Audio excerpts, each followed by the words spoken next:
Gorong-gorong atau saluran air yang mampet akibat sampah seringkali menjadi salah satu sebab banjir di ibu kota Jakarta.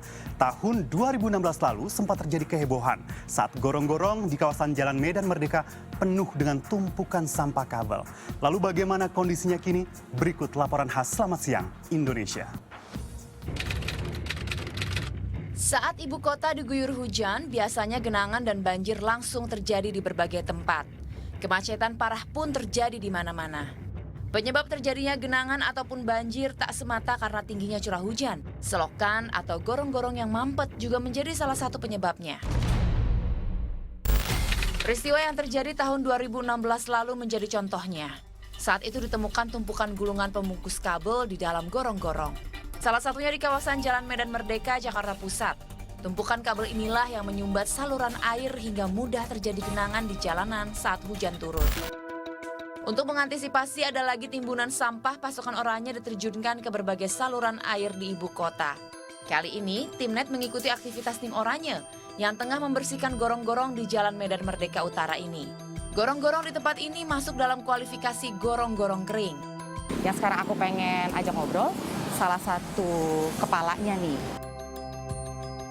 Pak, tadi saya udah ganti sepatu, boleh ikut masuk ya? Boleh, nggak apa-apa. Mujiroso dan tim bertanggung jawab terhadap kebersihan gorong-gorong di sepanjang Jalan Medan Merdeka Utara. Pembersihan gorong-gorong dilakukan sebulan 1 hingga 2 kali. Sampah daun dan endapan lumpur paling banyak ditemukan di tempat ini. Terkesan sepele, namun jika dibiarkan akan terus menumpuk dan menyumbat saluran air saat hujan turun. Susah loh ternyata good people, ngangkatin daun dan lumpur di sini, berat loh. Saya mengapresiasi sekali nih pekerja, para petugas yang ngebersihin gorong-gorong. Kelihatannya simpel tapi ternyata berat loh. Dari gorong-gorong kering, Timnet ikut pula memantau gorong-gorong basah yang berada tak jauh dari lokasi sebelumnya. Nah, ini nih good people, gorong-gorong di Jalan Medan Merdeka Barat yang sekitar tahun 2016 itu ditemuin banyak banget kabel-kabel di sini. Sekarang saya mau coba lihat kayak gimana kondisinya di dalam. Pak, permisi ya. Oh. Ini sepanjang sana ya, Pak? Iya, kanan kiri langsung. Sebelah sana juga. Di dalam gorong-gorong pasukan oranye temukan sejumlah sampah, namun jumlahnya tidak banyak. Good people, ini aku ngelihat ke belakang, tempat yang dimana dulu ada kumpulan kabel kan ya Pak? Ya. Tumpukan kabel sekarang udah nggak ada, udah bersih. Emang sih di sini masih emang masih agak basah ya Pak ya, tapi udah jauh lebih bersih. Ini nih yang namanya gorong-gorong basah dan PR banget untuk ngebersihin di sini karena selain harus ngangkat endapannya, airnya juga harus diangkat, jadi lebih berat, bener kan Pak?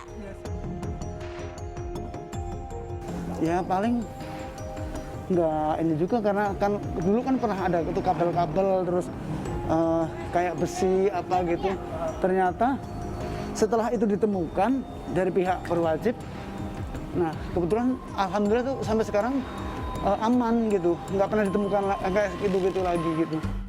Badan Meteorologi, Klimatologi, dan Geofisika prediksi curah hujan tinggi disertai angin kencang yang berpotensi puting beliung akan terus terjadi hingga di penghujung bulan November.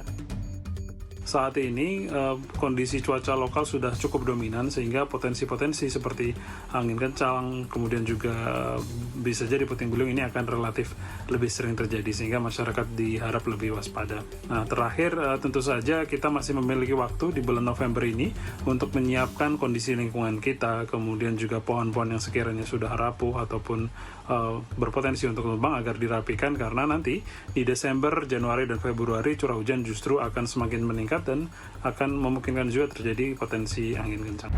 Berdasarkan prediksi dari BMKG inilah berbagai persiapan mencegah dampak bencana di musim penghujan harus dilakukan.